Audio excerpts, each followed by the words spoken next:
इस सत्संग धरित्री के प्रांगण में यह अविरल सत्संग की धारा और धर्मभाग के पात्र हमारे विनोद गोस्वामी साहब हैं, जिन्होंने इस एक दिवसीय सत्संग कार्यक्रम का आयोजन कर दूर दूर से साधु संतों को बुलाकर अपनी ओर से सेवा पहुंचाने का काम कर रहे हैं। बंधुओं, कोई भी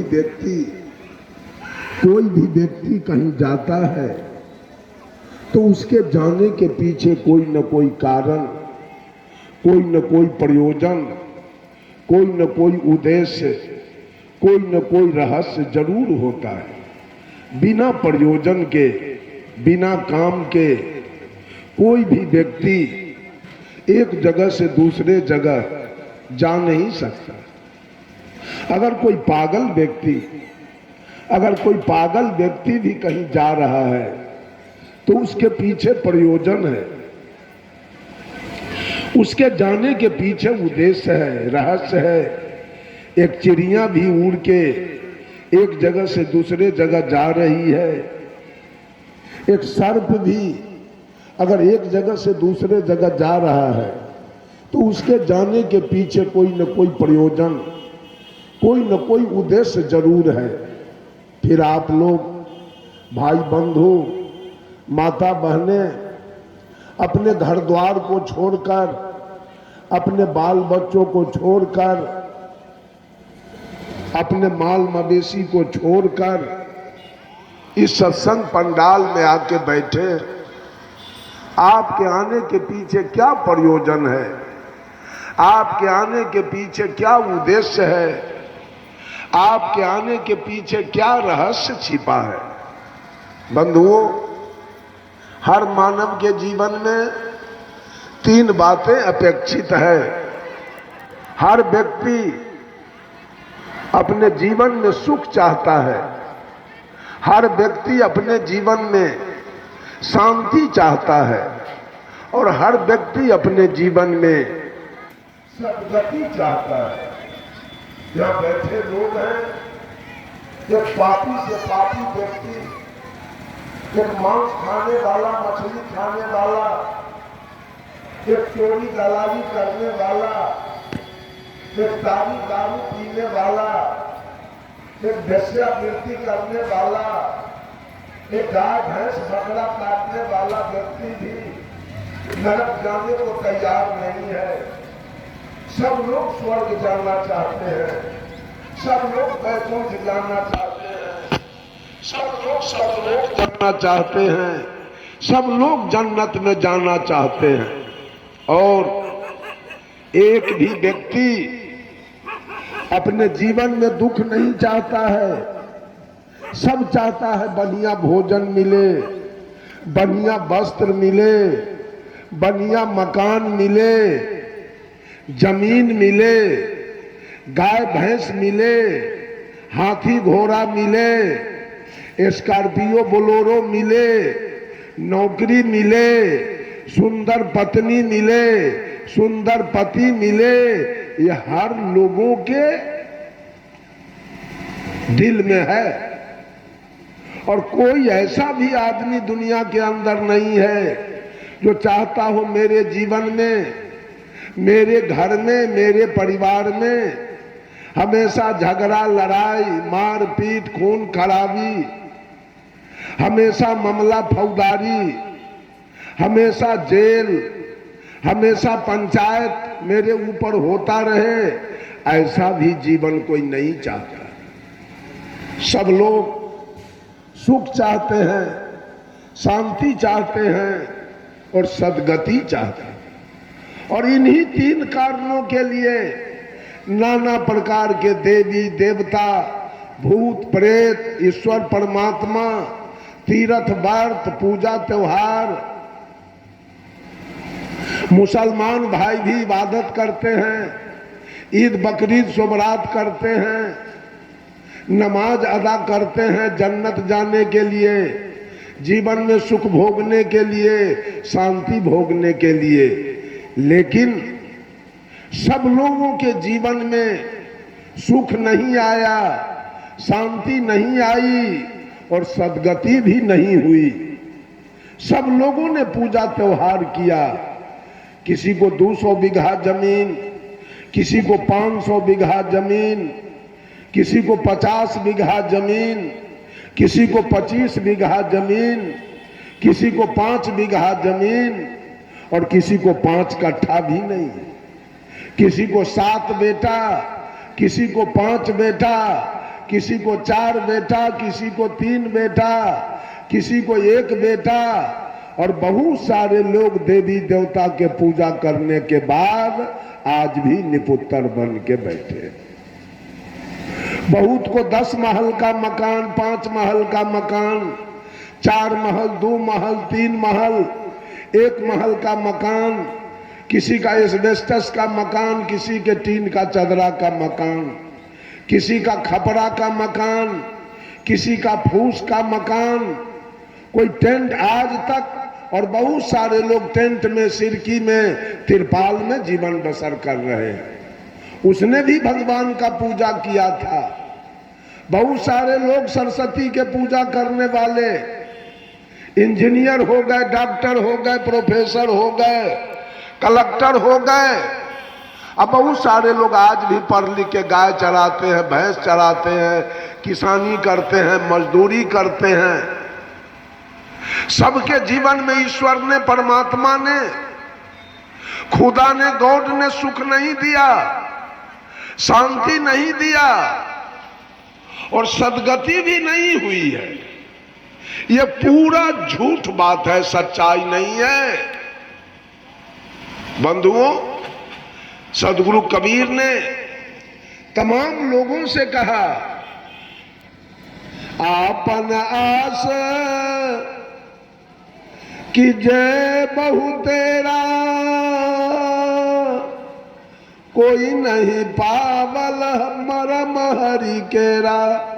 अगर ये 3 बात आप चाहते हैं, अगर जीवन में सुख चाहते हैं, इसके लिए शर्म चाहिए, जीवन में शांति चाहते हैं, इसके लिए प्रेम चाहिए, और जीवन में सद्गति चाहते हैं, इसके लिए संयम चाहिए। इसके लिए राम की कोई आवश्यकता नहीं, इसके लिए कृष्ण की कोई आवश्यकता नहीं, इसके लिए सरस्वती, लक्ष्मी, पार्वती की कोई जरूरी नहीं, इसके लिए अल्लाह अकबर और ईसा मसीह और गुरु नानक और गुरु रामदास की कोई आवश्यकता नहीं है। सदगुरु कबीर ने कहा, ये तीनों तुम्हारे मुट्ठी में कैद है, तुम्हारे मुट्ठी में। अगर सुख चाहते हो तो शर्म, निरंतर सरशरम करो। अगर शांति चाहते हो तो लोगों से, परिवार के लोगों से प्रेम करो। अगर मुक्ति चाहते हो तो अपने जीवन में संयम अपनाओ और तीनों काम तुम्हारा सफल हो जाए। बंधुओं, सदगुरु कबीर रात रात भर कपड़ा बुनते थे और बाजार में बेच के अपना भोजन पानी चलाते थे। मोहम्मद साहब बकरी चराते थे, ईसा मसीह भेड़ी चराते थे, भगवान कृष्ण गाय चराते थे, विश्वकर्मा जी लकड़ी और लोहा का काम करते थे, रविदास जी जूता टांगते थे, सुपथ भगत सूप डगरा बीनते थे। सारे ऋषि ने काम किया है। सदगुरु कबीर कहते हैं, करू बहिया बल अपनी, छाड़ बिरानी आस। किसी का आशा छोड़ दो, किसी का भरोसा छोड़ दो, अपने आशा, अपना पर आशा लगाओ, अपने पुरुषार्थ जगाओ। कबीर कोई भाग्यवादी और भगवानवादी संत नहीं थे, कबीर पुरुषार्थवादी संत थे। और साहब कबीर ने सबको जगाया, कहा कि सुखिया सब संसार, खाए नींद सोबे, और दुखिया साहेब कबीर जागे और रोबे। साहब कबीर ने सबको जगाया, किसी को छोड़ा नहीं। कहा बेटा जग जाओ, अगर कुछ पाना चाहते हो, जीवन में सुख पाना चाहते हो, शांति पाना चाहते हो। आपने देखा भी राम हरत साहब ने कहा, सही कहा इन्होंने, हमारा बिहार में नाव जो केस काटने वाले जाति होते हैं, नौवा, इस जाति की जनसंख्या कोई गांव में 4 घर, कोई गांव में 3 घर, कोई गांव में 2 घर, कोई गांव में 1 घर होता है। और ऐसे 1 घर, 2 घर, 3 घर वाले बिहार के भूतपूर्व मुख्यमंत्री माननीय कर्पूरी ठाकुर जी 3 बार बिहार के मुख्यमंत्री हुए। उनके श्रम और उनके कर्म का परिणाम था कि कर्पूरी ठाकुर जी 3 बार बिहार के मुख्यमंत्री हुए। उनका ज्ञान, उनका कर्म और उनका श्रम, ये 3 बार इनको मुख्यमंत्री के गद्दी पर भेजा था। बंधुओं, अगर जीवन में सुख चाहते हैं तो श्रम की आवश्यकता है। चाहे वो सचिन तेंदुलकर जी हो, चाहे सुनील गावस्कर जी हो, चाहे कपिल देव जी हो, चाहे विराट कोहली हो, चाहे रोहित शर्मा हो, जिन्होंने श्रम किया है क्रिकेट में, रुपया की कोई कमी नहीं है। और उनका जीवन, चाहे महेंद्र सिंह धोनी हो, वीरेंद्र सहवाग जी हो, अपने जीवन को सुखी बनाया श्रम करके। चाहे सिनेमा में रहकर अमिताभ बच्चन जी हो, चाहे खेसारी लाल यादव हो, चाहे दिनेश लाल यादव निरहुआ जी हो, चाहे हेमा मालिनी हो, चाहे शाहरुख खान हो, चाहे सलमान खान जी हो, सिनेमा में मेहनत करके अपने जीवन को सुखी बनाए। छपरा के रहने वाले भरत शर्मा व्यास जी श्रम करके भोजपुरी गीत बना करके रुपया कमा के अपने जीवन को सुखी बनाया। बंधुओं, जो लोग रुपया कमाएगा, जो श्रम करेगा, जो सब मेहनत के साथ पढ़ेगा, हमारे बिहार में समस्तीपुर जिला है, समस्तीपुर जिला में भागो घाट गांव है, वहां पर एक हरिचंद्र यादव जी है जिनके पास मात्र 3 एकड़ जमीन और पेशा से बेचारे को एक डॉक्टर, गांव घर वाला डॉक्टरी करते थे। उनका बेटा आज माननीय अरविंद केजरीवाल जी के सरकार में दिल्ली में कलेक्टर में ज्वाइन किया है। एक बेटा असम में मिलिट्री के कर्नल के पद पर ज्वाइन किया। जब कलेक्टर साहब से हमारी मुलाकात हुई, उस गांव में मैं गया, कलेक्टर साहब आए मेरे सामने, पैर छू के हमारा प्रणाम किया। उन्होंने कहा, साहब जी कबीर पंथ के विशेषता के बारे में कुछ बताइए। मैंने उनको बताया, बड़े खुश हुए। उन्होंने कहा, साहब मैं जब से जन्म लिया, जब से पढ़ाई शुरू किया, आज मैं जिला समाहर्ता हूँ। सौभाग्य की बात है कि अरविंद केजरीवाल जी ने मुझे अभी कमिश्नर का पद दिया है संभालने के लिए। इतना दिन के दरमियान में कभी कोई मैं ईश्वर को नहीं खोजा, कभी किसी भगवान का पूजा मैंने नहीं किया, कभी किसी देवी देवता का मैंने पूजा नहीं किया, कभी मैंने सरस्वती का पूजा नहीं किया। ये मेरी माँ के तरफ इशारा किया उन्होंने। कलेक्टर बनने में योगदान ये मेरी माता जी का है, जिन्होंने मुझे पैदा किया, जिन्होंने मुझे दूध पिलाया, जो माँ ने मेरा कपड़ा साफ किया, जो माँ ने मुझे भोजन बना के दिया। ये माँ के कृपा से मैं कलेक्टर बना। और ये मेरे पिताजी हरिचंद्र राय डॉक्टरी करके, जमीन जोत के, हल चला के, कुदारी चला के, इंजेक्शन दे के, टेबलेट बेच के, और समय पर कॉपी किताब कलम का इंतजाम किया, समय पर परीक्षा फीस दिया, समय पर कुर्ता पैजामा दिया। ये मेरे पिताजी का योगदान। और वो मेरे गुरुजी ने, जिन्होंने मुझे ईमानदारी के साथ पढ़ाया, और मेहनत मेरी, कृपा मेरे माता जी का, कृपा मेरे पिताजी का, ईमानदारी मेरे गुरुजी का, और मेहनत मेरी, ये 4 का कृपा हुआ तो आज मैं जिला समाहर्ता के पद पर हूं। आज भी मैं कोई देवी देवता का पूजा नहीं करता।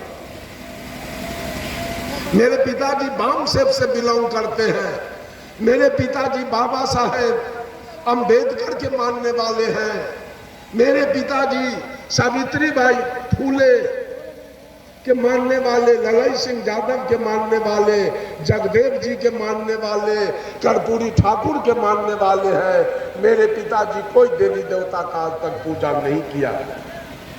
बंधुओं, आज तक मेरा भी उम्र 65-66 बरस का हुआ।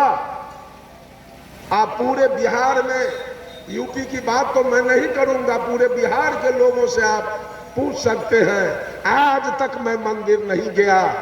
आज तक इतिहास है कि मैं मंदिर का मुंह नहीं देखा, लेकिन आज तक किसी का चोरी बेईमानी नहीं किया, आज तक किसी का चोरी दलाली नहीं किया। इतना उम्र तक मैंने आज तक एक चिट्ठी को नहीं मारा, किसी का बेईमानी नहीं किया, किसी के साथ झूठ वादा नहीं किया।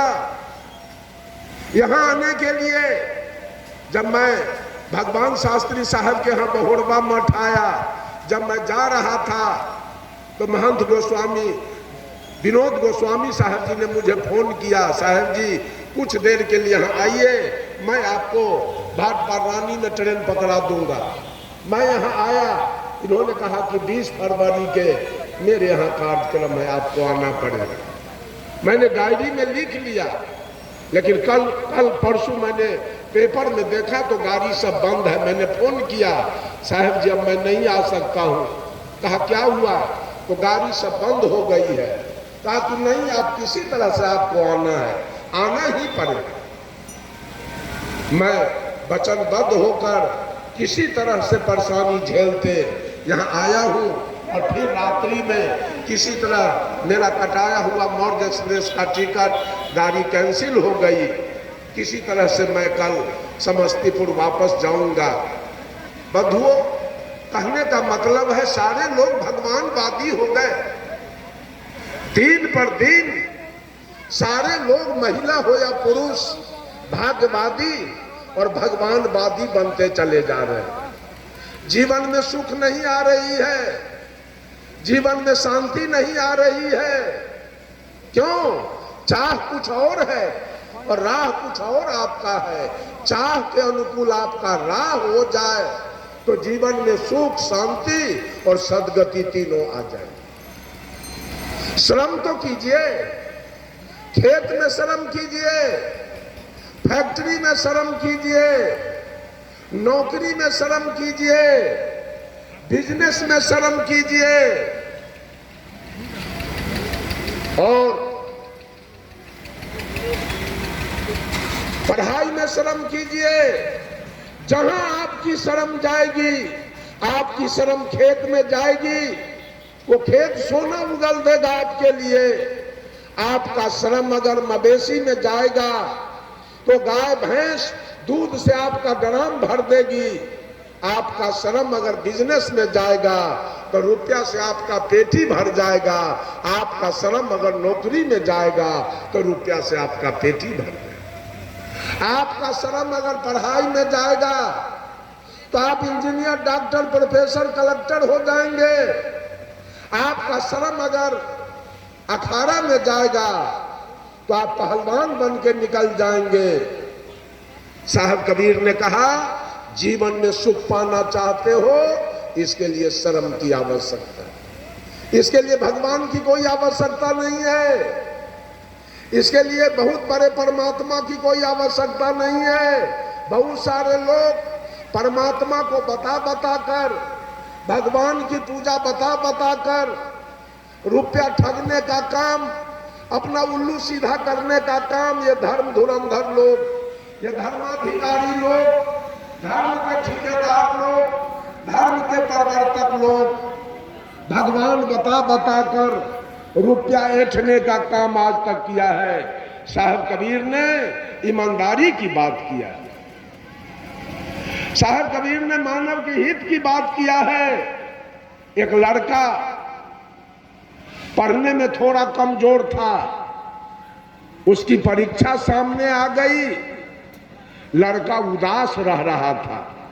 एक व्यक्ति ने पूछा, ऐ लड़के, तुमको मैं बहुत उदास देख रहा हूं, बात क्या है?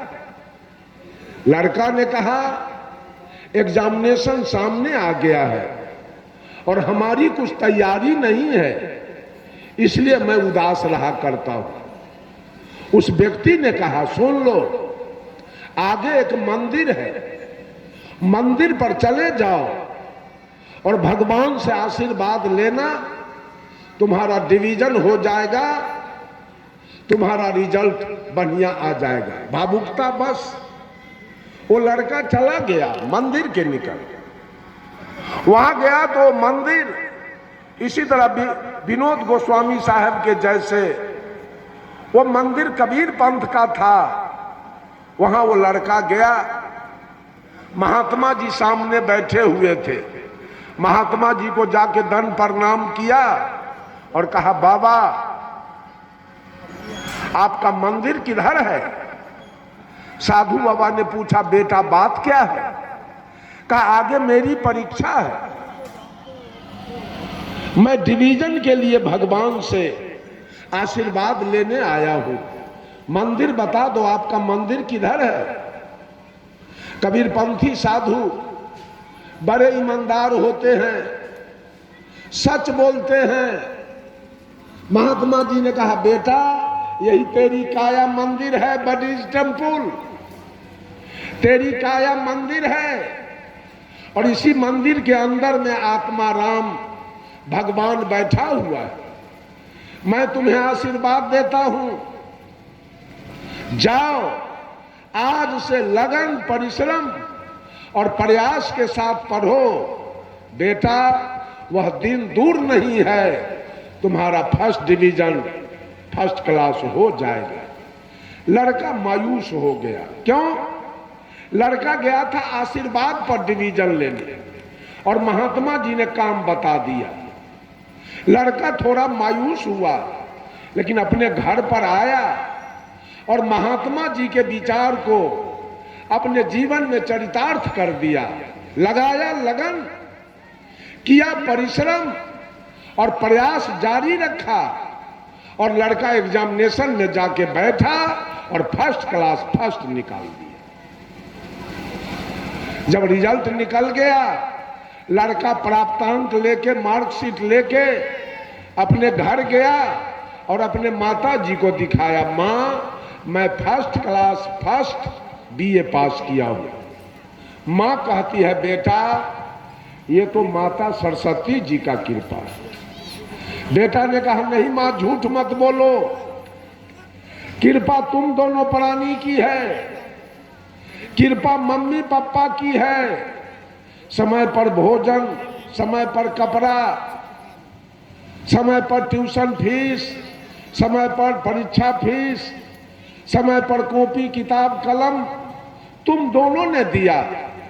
कृपा तुम दोनों की है और कृपा गुरु जी की है कि गुरु जी ने ईमानदारी के साथ पढ़ाया और मेहनत मेरी है कि मैंने मेहनत के साथ पढ़ा। ये चार के कृपा से मेरा फर्स्ट क्लास फर्स्ट। मां नहीं मानी, कहा कि नहीं, माता सरस्वती जी का कृपा। इतने में पिताजी कहीं कल कारखाना से काम करके आ गए। वो लड़का पिताजी को दिखा दिया मार्कशीट। पिताजी ने कहा, बेटा ये तो भोला बाबा का कृपा है। लड़का और क्रोधित हो गया। अब माता पिता और बेटा में झंझट चलने लगी, झगड़ा होने लगा। लड़का माता पिता का एक ही पुत्र था, सोचा अगर हमसे माता पिता दुखी हो जाए तो मैं बेटा किस काम का। कहा ठीक है, तुम ही दोनों का बात सच रहे। आज से मैं अब कॉलेज नहीं जाऊंगा और पढ़ाई बंद कर रहा हूं। अब तू मुझे सरस्वती जी का पूजा करने का सामग्री, भोला बाबा के पूजा का सामग्री दे दो। अब मैं दोनों देवता का पूजा करूंगा आज से। उस दिन से पूजा करना शुरू किया। आगे के परीक्षा में जाके बैठा, वो लड़का फेल होके चला आया। अपने मम्मी पापा को बता दिया कि यही माता सरस्वती का कृपा है और यही भोला बाबा का कृपा है, मैं फेल करके आया। साहब कबीर कहते हैं किसी के कृपा से, हाँ कृपा है, कृपा झूठ है, सब लोग कान खोल के सुन लीजिए। कृपा सच नहीं है। कृपा सच वही है कि आपने किसी के बेटी के विवाह के अवसर पर अगर 20,000 25,000 मदद किया तो आपकी कृपा उस पर हो गई। कोई बीमार है, कैंसर पेशेंट है, डायबिटीज पेशेंट है, एड्स पेशेंट है और पैरालिसिस पेशेंट है, पैसा नहीं है उसके पास, आपने 10,000 20,000 50,000 ऐसे अवसर पर मदद किया, आपकी कृपा उस पर हो गई। कोई घर बना रहा था, आपने ऐसे मौका पर मदद कर दिया, आपकी कृपा हो गई उस पर। लेकिन बाप के कृपा से कुछ होने जाने वाला नहीं है। कृपा झूठ है और शराब भी झूठ है। शराब से बढ़िया होता है सजेशन, राय विचार। जिस आदमी को आप शराब देना चाहते हैं उसको सजेशन दे दीजिए, उसको राय मशविरा दीजिए कि बेटा ऐसा गलती मत करो। वो गलती नहीं करेगा कि आपको शराब देने की आवश्यकता पड़ सकती है। इसलिए शराब भी झूठा है, कृपा भी झूठी है और वरदान भी झूठा है। ये सारे लोग ऐसा बोल बोल करके इस भोली भाली जनता को बलगलाने का काम किया। साहब कबीर ने किसी को श्राप नहीं दिया, सदगुरु कबीर ने किसी को वरदान नहीं दिया, कबीर ने किसी के साथ झूठ नहीं बोला, कबीर ने किसी के साथ दलाली नहीं किया, कबीर ने किसी को चमत्कार नहीं दिखाया। आज सारे लोग, आज देख लीजिए, एक मंदिर है वहां पर कितना चमत्कार की बात चल रही है। सारे मीडिया के लोग वहां पहुंचे हैं। कौन धाम है हमको बुला रहा है, उस धाम पर सारे लोग जा रहे हैं। ऐसा काम साहब कबीर ने कभी नहीं किया किसी के साथ, कोई चमत्कार नहीं दिखाया। बंधुओं, एक महात्मा जी ट्रेन से चले जा रहे थे, टिकट नहीं लिया महात्मा जी। रास्ते में टीटी आ गया। टीटी ने महात्मा जी से कहा, महात्मा जी टिकट दिखाइए, टिकट। महात्मा जी ने कहा टिकट मेरे पास नहीं है। कहा टिकट नहीं है तो जुर्माना देना होगा। कहा जुर्माना मैं नहीं दूंगा। कहा तो जेल जाना होगा। कहा जेल भी मैं नहीं जाऊंगा, मुझको अगर तंग तबाह करोगे तो मैं श्राप दे दूंगा। महात्मा जी, टीटी ने कहा आपके जैसा बहुत महात्मा मैं देखा हूं, श्राप से मुझे डर नहीं है। किसी स्टेशन पर जाके गाड़ी रुकी और टीटी ने महात्मा जी को घसीट के ट्रेन से बाहर कर दिया। बाहर हो गए महात्मा जी। स्टेशन पर जाके प्लेटफॉर्म पर कोई बेंच पर जाके बैठ गए। अब ड्राइवर साहब गाड़ी का हॉर्न बजा रहे हैं, गार्ड साहब झंडी दिखा रहे हैं, गाड़ी नहीं खुल रही। आधा घंटा 45 मिनट गाड़ी स्टेशन पर रुकी रह गई। अब तो यात्री में अफरा तफरी मच गया। क्या कारण है गाड़ी नहीं खुल रही है? सारे यात्री लोग जाके बड़ा बाबू से, स्टेशन के बड़ा बाबू से जाके कहा, बड़ा बाबू गाड़ी क्यों नहीं खुल रही है? बड़ा बाबू ने कहा इसके बारे में तो मैं तो लाइन क्लियर दे दिया हूं। कहा तो फिर गाड़ी क्यों नहीं खुल रही है? बड़ा बाबू ने कहा कोई दुर्घटना हुआ क्या? लोगों ने, यात्री ने कहा एक दुर्घटना हुआ। क्या हुआ? टीटी महोदय ने इस संत जी को घसीट के ट्रेन से बाहर किया। उस समय से गाड़ी नहीं खुल रही है। बड़ा बाबू ने टीटी से जाके कहा आप जाके साधु बाबा से माफी मांग लीजिए कि गाड़ी खुल जाए। टीटी ने कहा मैं नहीं माफी मांगूंगा। तो बड़ा बाबू ने कहा तो जनता क्रोध में आएगी और आपकी पिटाई होगी। उसके बाद टीटी को भय हो गया, हो सके जनता हाथ चला दे।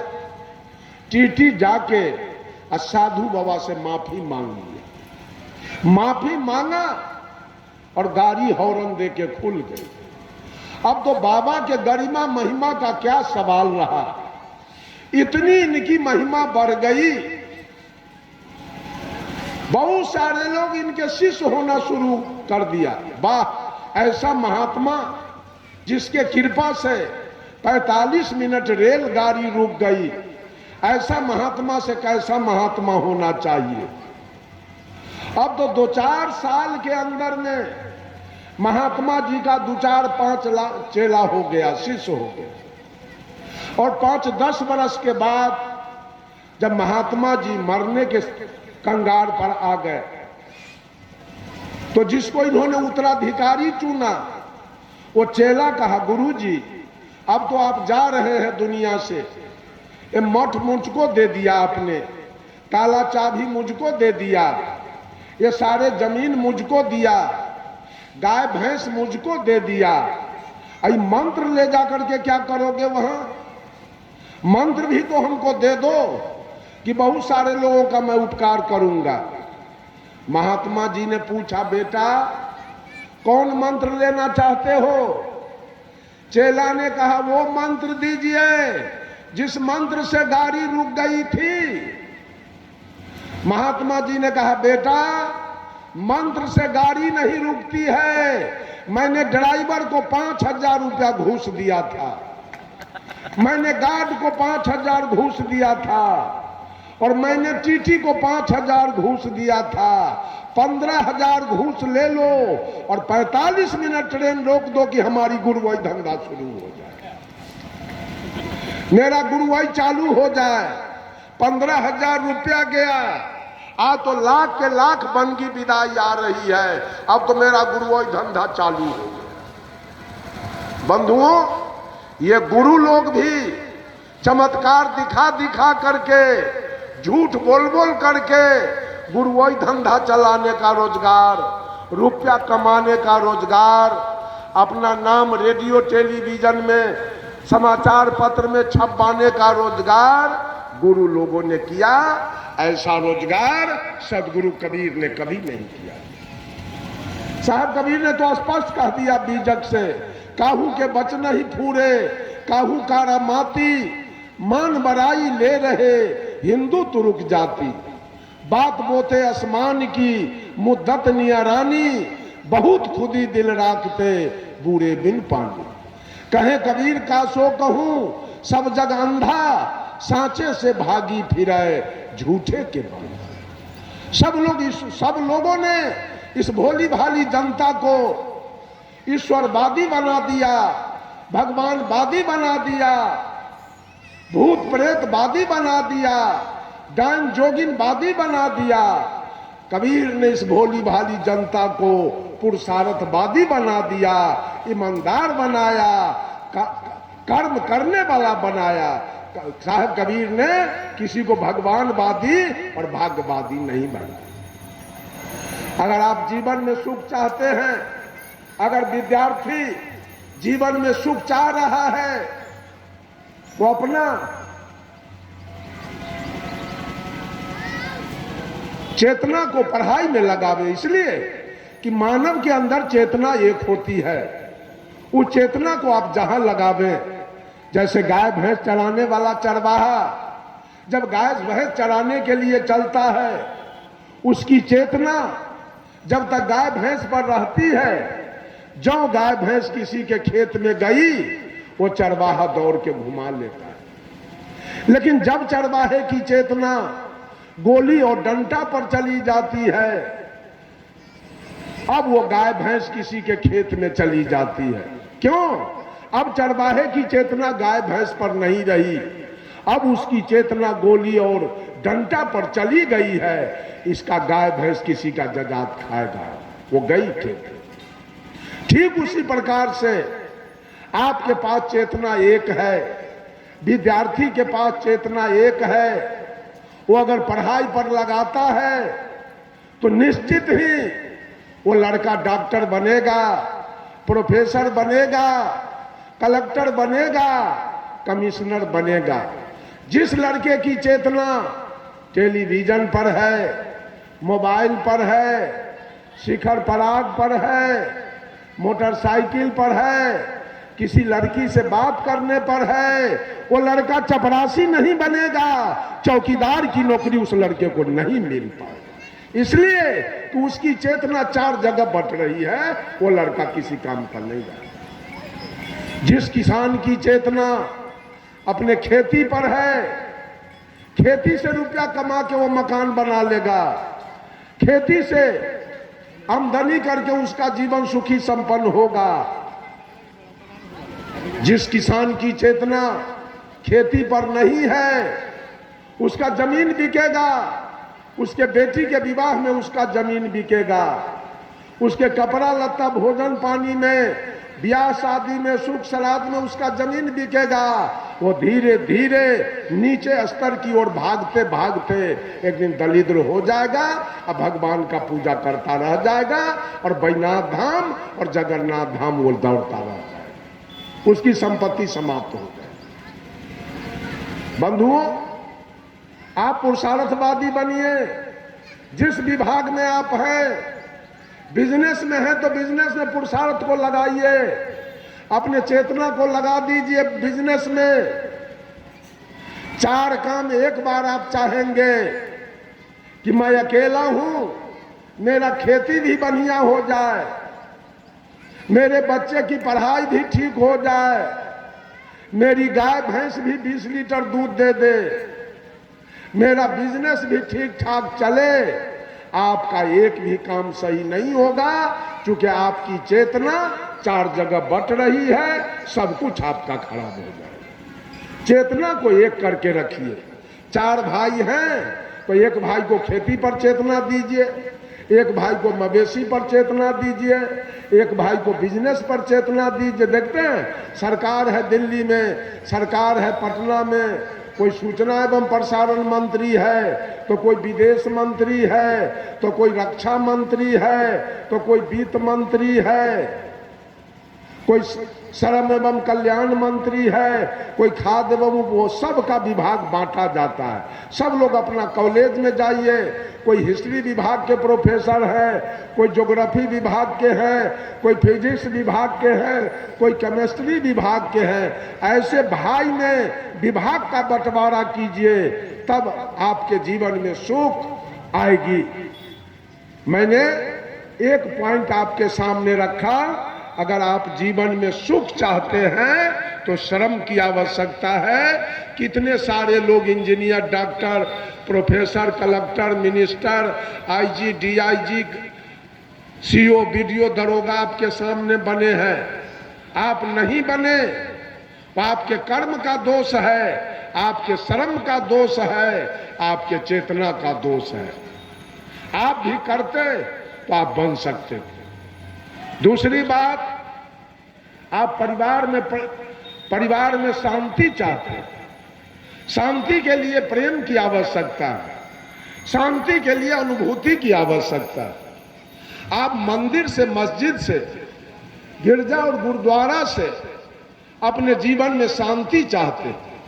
अब बकरीद करके, शुभरात करके, ईद करके और नमाज अदा करके परिवार में शांति चाहते हैं। आप भोला बाबा के जल चढ़ा के, राम के पूजा करके, कृष्ण के पूजा करके, हनुमान के पूजा करके, सरस्वती दुर्गा के पूजा करके आप अपने जीवन को शांत बनाना कभी नहीं होगा। आप तो बैजनाथ धाम से आएंगे जल ढार के और रास्ते में पुलिस आपके ऊपर लगी है, आपके कंधे पर कामर रहेगा और पुलिस का रस्सा आपके डांड में होगा, और डांड में रस्सा लग के आप कामर भी नहीं उतारेंगे और आपको जेल जाना पड़ेगा। इसलिए क्या आपके जीवन में अनुभूति नहीं है? आपके जीवन में प्रेम नहीं है? प्रेम की आवश्यकता है। ये सारे मानव बैठे हैं, प्रेम के पात्र हैं।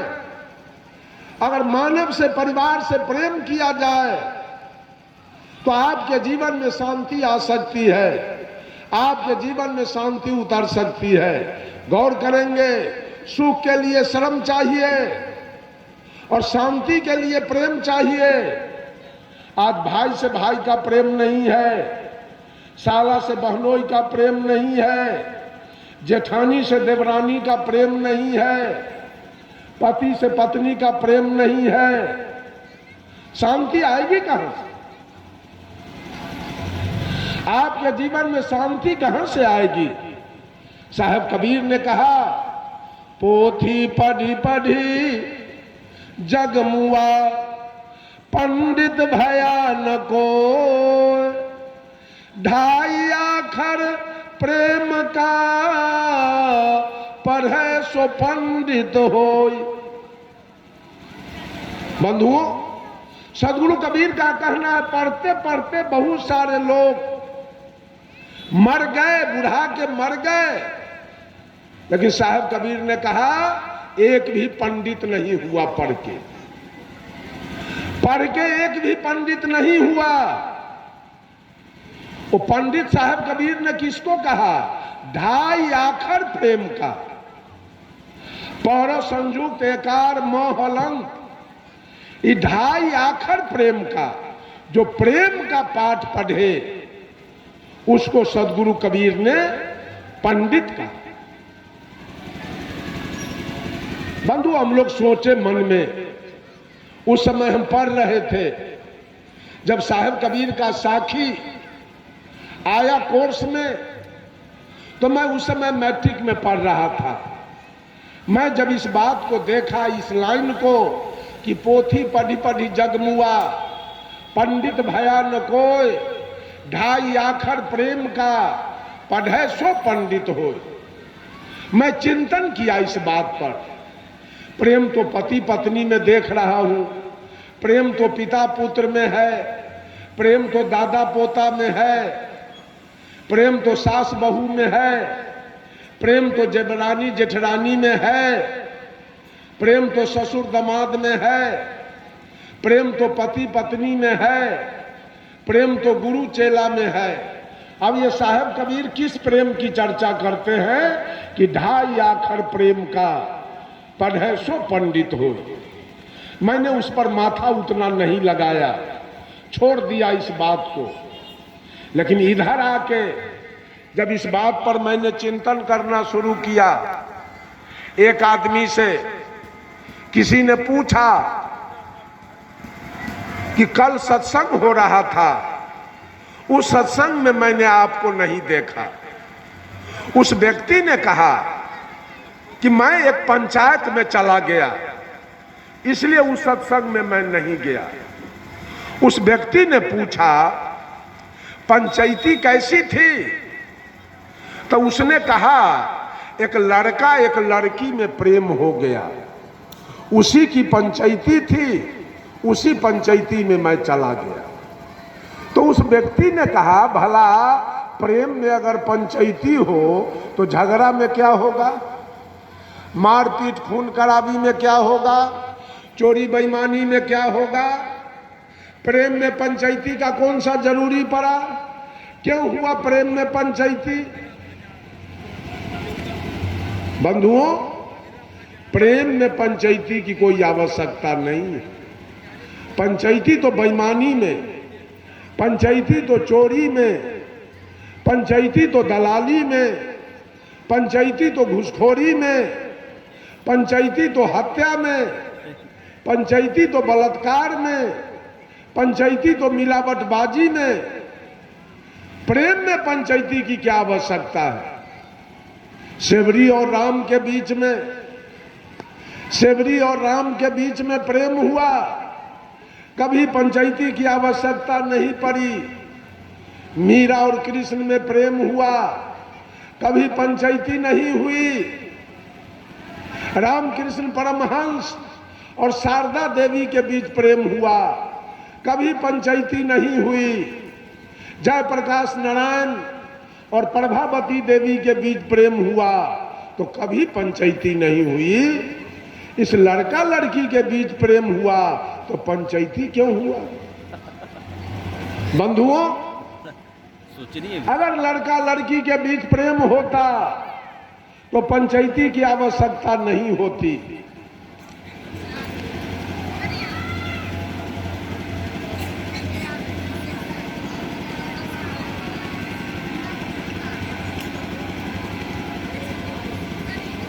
लड़का लड़की के बीच प्रेम होता, पंचायती की आवश्यकता नहीं होती।